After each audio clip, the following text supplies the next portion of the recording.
नमस्कार, हरियाणा न्यूज देख रहे हैं आप और मैं हूं आपके साथ हितेंद्र। हमारे खास कार्यक्रम महंगाई का शनिवार पड़ेगा कितना भार, इसमें आप सभी का स्वागत है। कल यानी नए वित्तीय वर्ष के शुरू होने के साथ ही बीमा क्षेत्र से जुड़े हुए कई नियम बदलने वाले हैं। इसमें खास तरह की बीमा से टैक्स कटौतियों के लाभ को हटाने से लेकर के और भी कई तरह के बदलाव होने वाले हैं और इसीलिए आज हम आपको बताने वाले हैं कि आने वाले वित्तीय वर्ष में क्या कुछ बदलने वाला है और इससे आम जनता पर कितना प्रभाव पड़ेगा। इस पर चर्चा भी करेंगे, लेकिन उससे पहले एक रिपोर्ट आप देख लीजिए।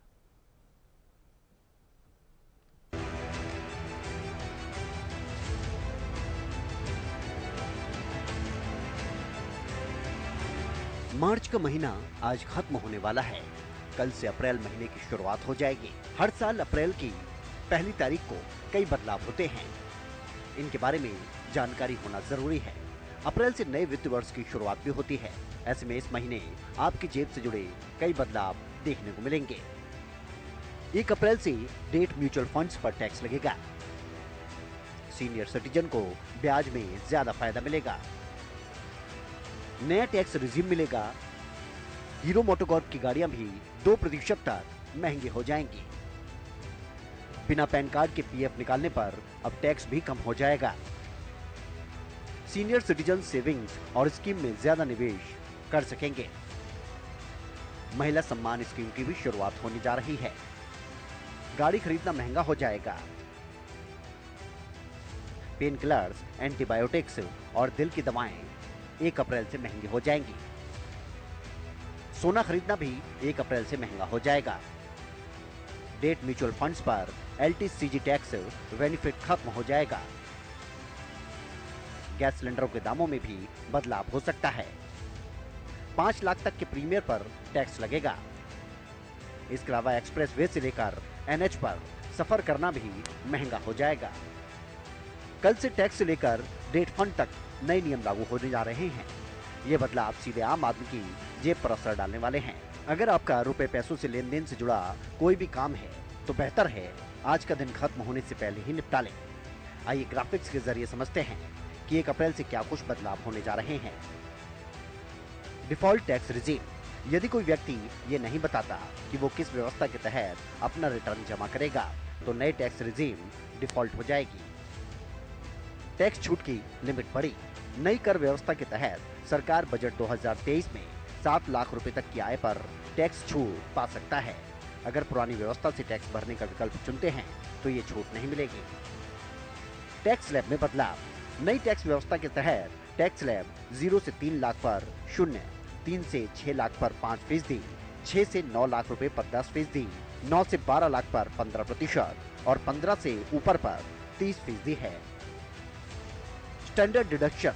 पुरानी व्यवस्था के तहत 50,000 की कटौती दी जाती है, जिसे नई व्यवस्था में भी बढ़ा दिया गया है। Leave encashment. 25 लाख तक का leave encashment amount tax free हो जाएगा। पहले ये राशि 3 लाख रुपए थी। Electronic gold conversion tax free. Physical सोने को इलेक्ट्रॉनिक गोल्ड रिसीट यानी ईजीआर में बदलने या फिर ईजीआर को फिजिकल गोल्ड टैक्स में बदलने पर कोई कैपिटल गेन्स टैक्स नहीं देना होगा। Market linked debenture. Market linked debenture में निवेश शॉर्ट टर्म कैपिटल संपत्ति होगी।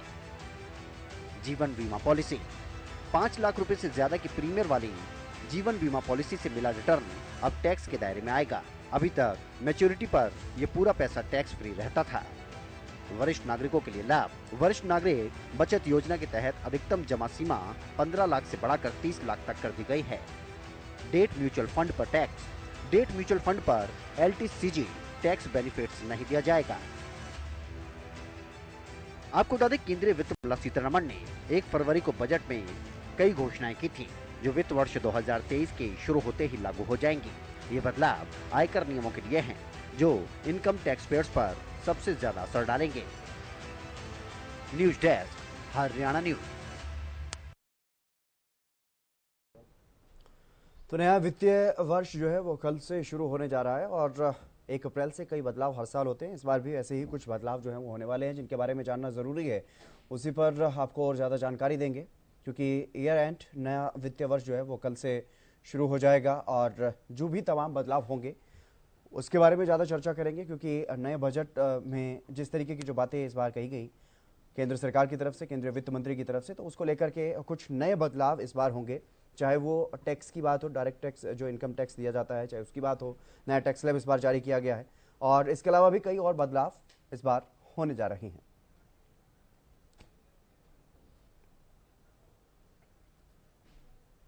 हमारे साथ कुछ मेहमान जुड़ गए हैं जिनके साथ हम चर्चा करेंगे, उनका आपसे परिचय करवा देते हैं। आकाश जिंदल हैं, अर्थशास्त्री हैं, वो हमारे साथ जुड़ गए हैं। आकाश जी, आपका स्वागत है हरियाणा न्यूज़ पर। और इसके अलावा नवीन गर्ग जी हैं, टैक्स एक्सपर्ट हैं, हमारे साथ जुड़ गए हैं, आपका भी स्वागत है सर। अमित तिवारी हमारे वरिष्ठ संवाददाता, वो भी हमारे साथ जुड़ गए हैं। अमित, सबसे पहले मैं आप ही का रुख करना चाहूंगा, क्योंकि मोटे तौर पर आम लोगों को जिस बारे में जानकारी होनी चाहिए, नया वित्तीय वर्ष शुरू हो रहा है, उस बारे में क्या कुछ जानकारी?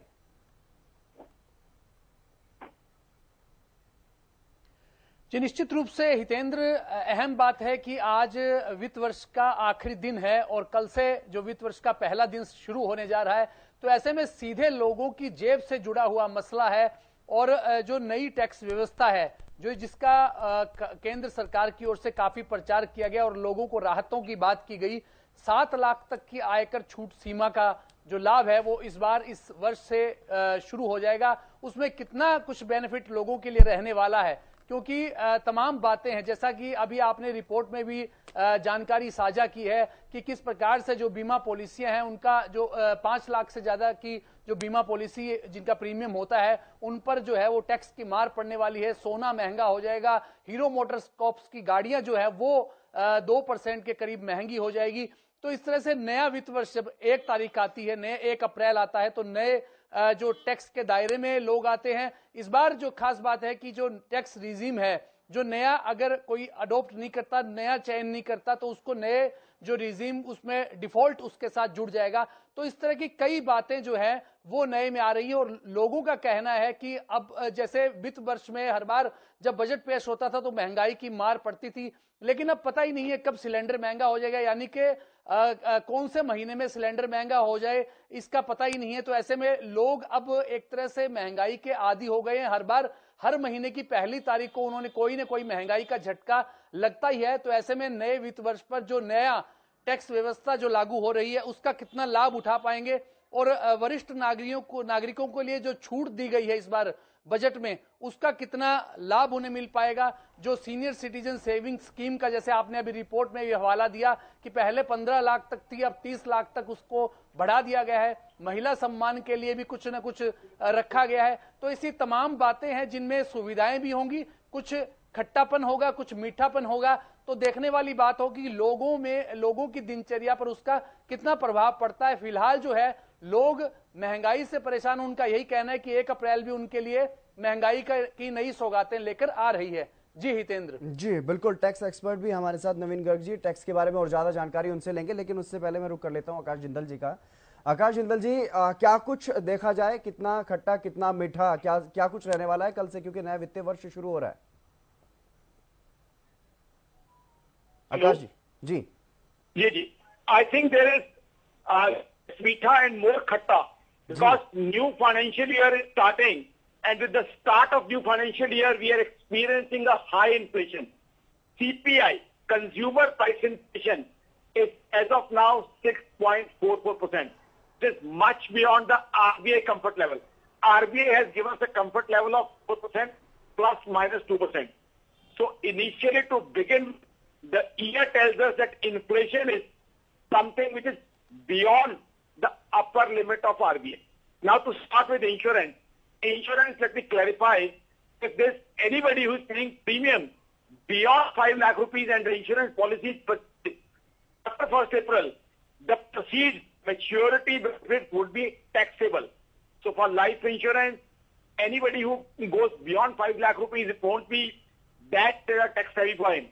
Again, in mutual fund what happens is, whatever debt funds you invest in 1st April, long-term capital gain indexation benefit, you won't be getting. Already the economy is at a dicey state. आज देखिए हालात क्या है economy के, एक तरफ महंगाई बढ़ी हुई है जी, दूसरी तरफ रशिया यूक्रेन वॉर के कारण आम आदमी की कमाई नहीं बढ़ रही है। अगर सैलरीड व्यक्ति की बात करें, इंक्रीमेंट या तो बहुत कम हुए हैं या हुए ही नहीं है। तो ऐसे में जहां इन्फ्लेशन ज्यादा है रशिया यूक्रेन वॉर के कारण, वहीं इनकम जो है उस तरीके से नहीं बढ़ रही, तो आम आदमी पहले ही तकलीफ में है। अब एक और जो नई चीज आ रही है जो आपके इसमें रिपोर्ट में कवर नहीं हुई है, that is regarding UPI. UPI is a widely used technique for buying these days. In UPI, whatever you buy through PPI, if the purchase is more than 2,000 rupees of value post 1st April, and if through PPI it's not connected to a bank account, then there's a possibility of 1.1% higher charges. Of course, it has to be borne by the merchant. Tomorrow the merchant will charge it from the customer. तो वो भी कहीं ना कहीं आपके खर्चे में addition होने की संभावना हो सकती है 1.1% तक। ओवरऑल जो है आम आदमी के लिए साल अच्छा नहीं लग रहा है। हालांकि हमारी सरकार बहुत अच्छा एफर्ट कर रही है, सेंट्रल गवर्नमेंट की बात करें चाहे हरियाणा स्टेट गवर्नमेंट की बात करें, दोनों के बहुत अच्छे एफर्ट्स हैं। बट ग्लोबल प्रॉब्लम्स की वजह से, रशिया यूक्रेन की वजह से आज रिसेशन का माहौल दुनिया में छाया हुआ है। उसका कुछ ना कुछ इंपैक्ट हिंदुस्तान में भी है। इसी वजह से यहाँ सैलरीज या काम धंधों में प्रॉफिट नहीं बढ़ रहा है। इन्फ्लेशन उसी वजह से बढ़ी हुई है, महंगाई उसी वजह से बढ़ी हुई है, क्योंकि सप्लाई जो है बहुत सीरियस प्रॉब्लम में है।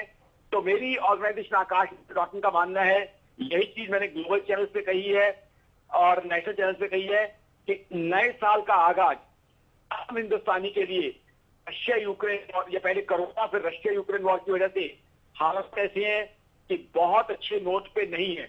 बहुत ज्यादा अच्छी फाइनेंस और इकोनॉमी को लेकर उसे खुश करने वाली खबरें नहीं है। और जिस तरीके से रशिया यूक्रेन वॉर और इंटेंस होने की संभावना है और जिस तरीके से हमने देखा global recession, we had issues with 3 American bank, we had issue with 1 European bank, उसका कैस्केडिंग इंपैक्ट भी कुछ ना कुछ हिंदुस्तान पे पड़ने की उम्मीद है।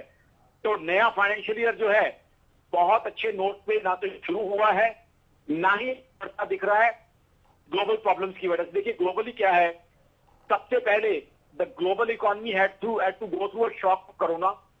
The global economy was just trying to recover from corona.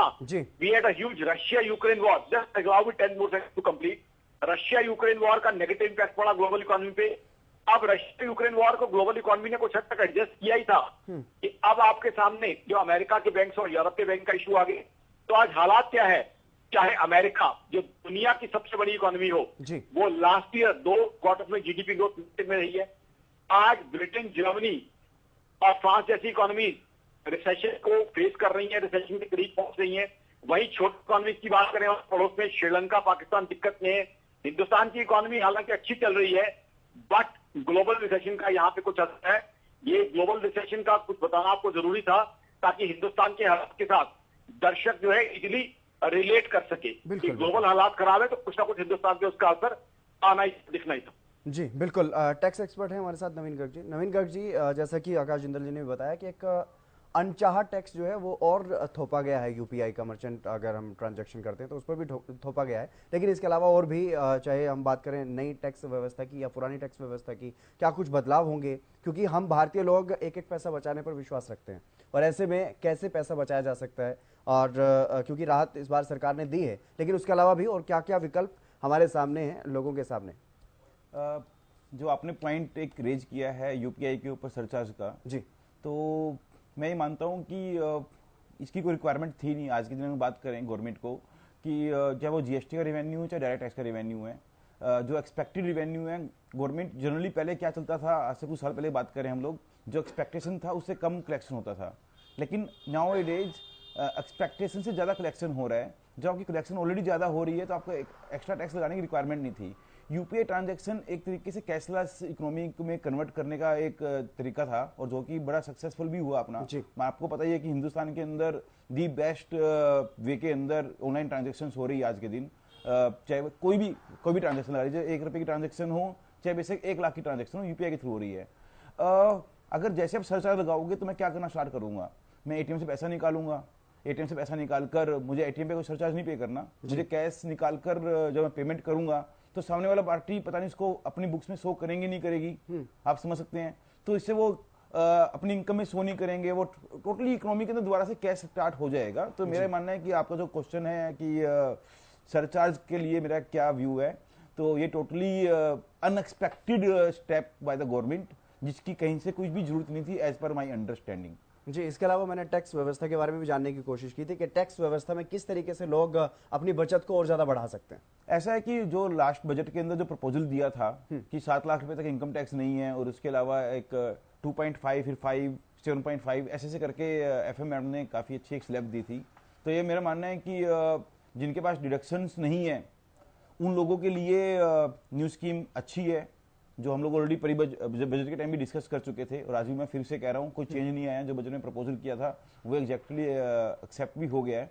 तो फाइनेंशियल ईयर 23-24 ऑनवर्ड जो हम लोग बात कर रहे हैं 23-24 के अंदर जो इनकम टैक्स लगेगा 7 लाख रुपए तक इनकम पे टैक्स नहीं है, जो पहले स्लैब थी 5 लाख रुपए की।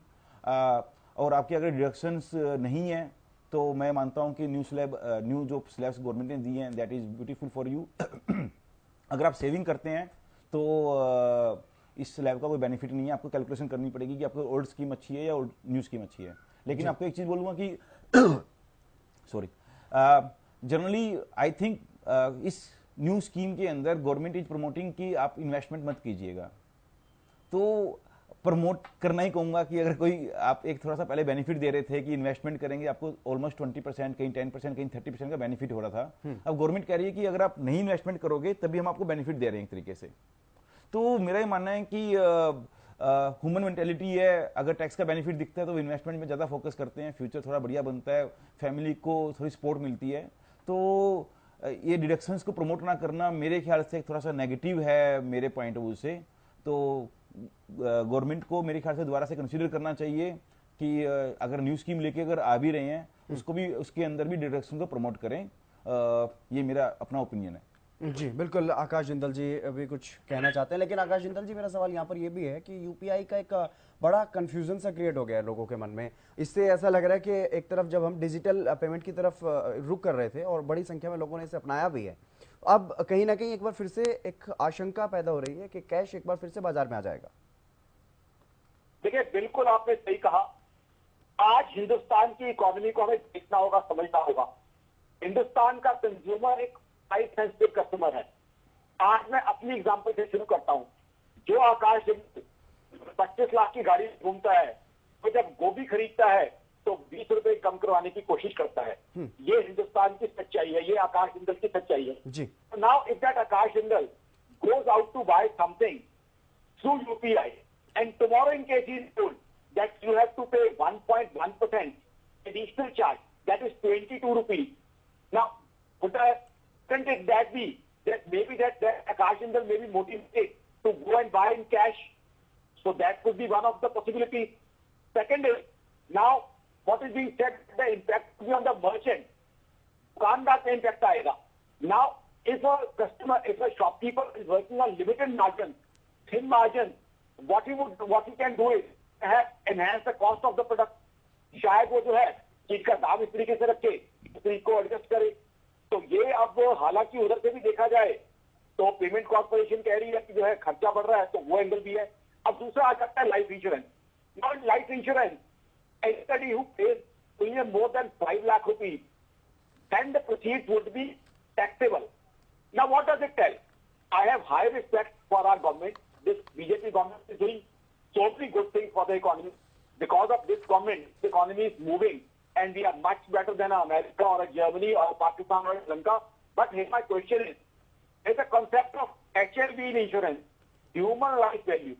If human life value of Akash Jindal is 3 years, and in case, according to 3 lakh rupees of 3 year of human life value, Akash Jindal has to pay premium of 10 lakh rupees, what would Akash Jindal do?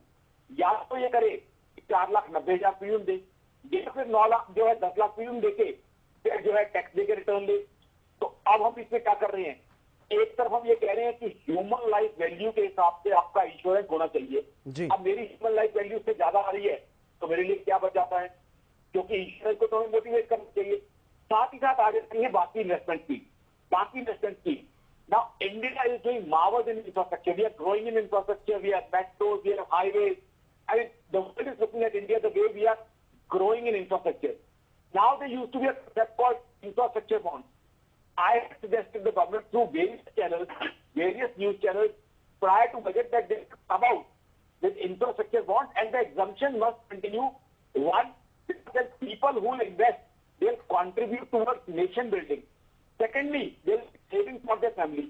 एक तो क्या होता, देश की तरक्की में investment करते वो योगदान होता, देश के इंफ्रास्ट्रक्चर बिल्डिंग में जो है वो पैसा कहीं ना कहीं लगता। दूसरा, अपने परिवार के अपने भविष्य को जो है अपने पैसे से आदमी सुरक्षित करता, because there was a motivation, there was a sop that look 1,50,000 under ATC I'm getting. Why shouldn't I save? Because I'm saving on taxes.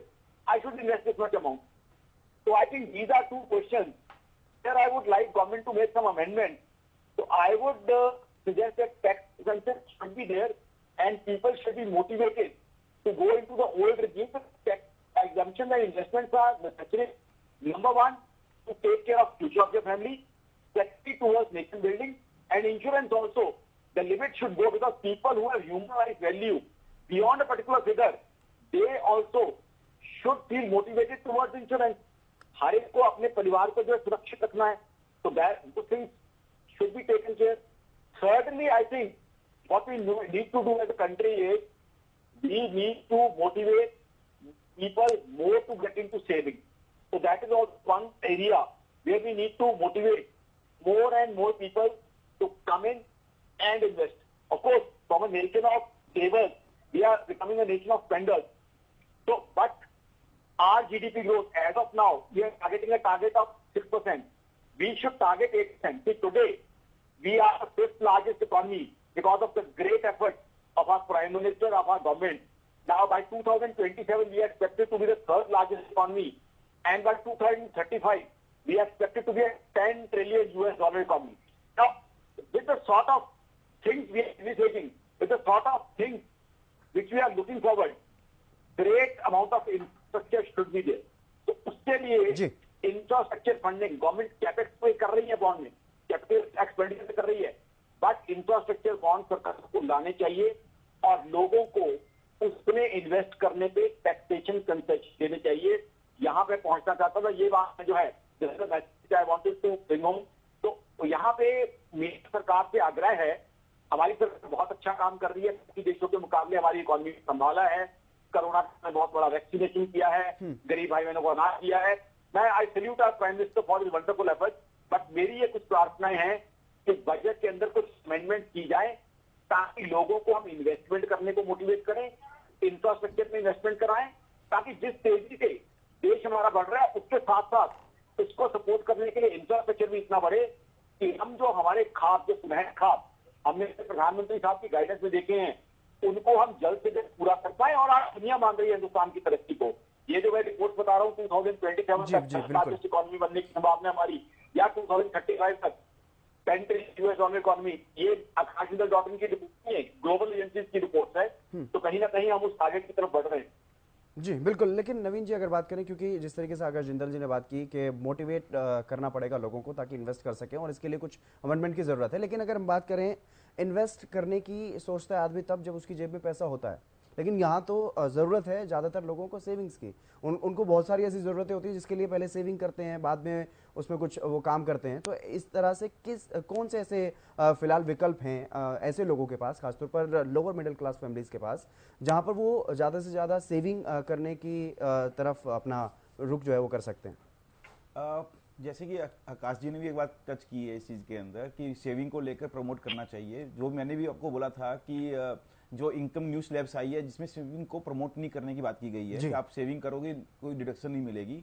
और जो एक मिडिल क्लास पर्सन है, लोअर मिडिल क्लास पर्सन है, हम बात उसकी करें तो उसको लगता है कि मेरे पास इन हैंड क्या आ रहा है। से उसकी आज के दिन इनकम है 10 लाख रुपए, वो सोचता है कि मेरा आज करंट थोड़ा ठीक ठाक चलता रहे, मेरे को बच्चों की फीस भी पे करनी है, मुझे घर के लिए भी पैसा इकट्ठा करना है, और वो अपना फ्यूचर, जैसे कि बेटी अगर है तो उसके एजुकेशन के लिए, उसकी मैरिज के लिए, उसके हायर एजुकेशन के लिए बंदा पहले पैसे बचा के रखता था। लेकिन अभी वो कहता है कि फ्यूचर बाद की देखेंगे, पहले करंट ठीक हो जाए, मेरा वर्तमान ठीक अगर होगा तो फ्यूचर के बारे में सोचेंगे। तो आज के दिन लोअर मिडिल क्लास बंदे की अगर बात करें हम लोग, वो अगर आप टैक्स बचाने के लिए उसको प्रमोट नहीं करेंगे, टैक्स नहीं बचेगा उसका, तो वो सेविंग की तरफ नहीं जाएगा, तो वो जनरली पैसा खर्च कर देगा। और ये हिंदुस्तान की बात करें हम लोग, यहाँ पे security system, social security system नहीं है बाकी कंट्रीज के कंपैरिजन में, कि वहां पर फ्री एजुकेशन है, फ्री मेडिकल है। नो डाउट इंडिया में भी है जी, इंडिया में भी फ्री एजुकेशन भी है, फ्री मेडिकल फैसिलिटीज भी है, लेकिन आपको हमको पता है कि थोड़ा सा उसका स्ट्रक्चर इतना अच्छा नहीं है जो इतना होना चाहिए, उसका लाभ नहीं मिल पाता है। हाँ बिल्कुल। तो आज गवर्नमेंट हॉस्पिटल में अगर जाएंगे, मैं कुछ की बात नहीं कर रहा, जिसके अंदर आपको काफी अच्छी सर्विसेज मिल जाती है, लेकिन जनरली हम बात करें तो वहां पर जाकर आपका इलाज नहीं हो पाता प्रॉपर वे के अंदर। फंड्स की कमी लगा लीजिए गवर्नमेंट के हॉस्पिटल्स के अंदर, या जो भी एक सिस्टम बना हुआ है। और सेम एजुकेशन के साथ में है कि आज के दिन मैं पर्सनली बात करूं, मैं चार्टर्ड अकाउंटेंट, बिल्कुल, यानी कि कहीं ना कहीं कुछ जरूरत है कुछ सुधार करने की, सरकार को उसके बारे में सोचना मैं पड़ेगा। सुधार करने में इतना कहूंगा कि आज के दिन एक कॉन्फिडेंस है, आप बात करते हैं कि इंडिया ग्रो कर रहा है, वर्ल्ड वाइड एक्सेप्ट कर रहे हैं कि आज इंडिया के अंदर सब कुछ है, लेकिन हम बात करें गुड़गांव की, अगर बात करें तो गुड़गांव एक मेट्रोपॉलिटन सिटी है जिसके अंदर पूरा वर्ल्ड इसको वॉच कर रहा है। पूरी एमएनसीज कंपनी, आज के दिन बात करें हम लोग जनरली सभी सारी एमएनसीज कंपनी गुड़गांव के अंदर है। लेकिन अगर हम बात करें यहाँ की इंफ्रा को लेकर कि एक आदमी जब टैक्स पे करता है तो एक्सपेक्टेशंस होती हैं उसकी जी। आज के दिन बंदा 35% ऑलमोस्ट 35% इनकम टैक्स पे कर रहा है। जब वो 65 रुपीज जो बच गया उसका अर्निंग के बाद में 65 रुपीज जो खर्च करता है वो जनरली इन जनरल 18% जीएसटी पे कर रहा है जी। तो उसके पास में अपनी अर्निंग का मोटा मोटी 50 रुपये बचता है जी। बिल्कुल, लेकिन बिल्कुल, चलिए वक्त की कमी है फिलहाल। बहुत शुक्रिया आपका नवीन गर्ग जी, और आकाश जिंदल जी आपका भी बहुत बहुत शुक्रिया हमारे साथ इस खास चर्चा में जुड़ने के लिए। तो महंगाई का शनिवार है और कितना भार बढ़ेगा वो तो अब कल से पता ही चल जाएगा, लेकिन मोटा मोटा जानकारी आपको देने की कोशिश की है। इस कार्यक्रम में बस इतना ही। नमस्कार।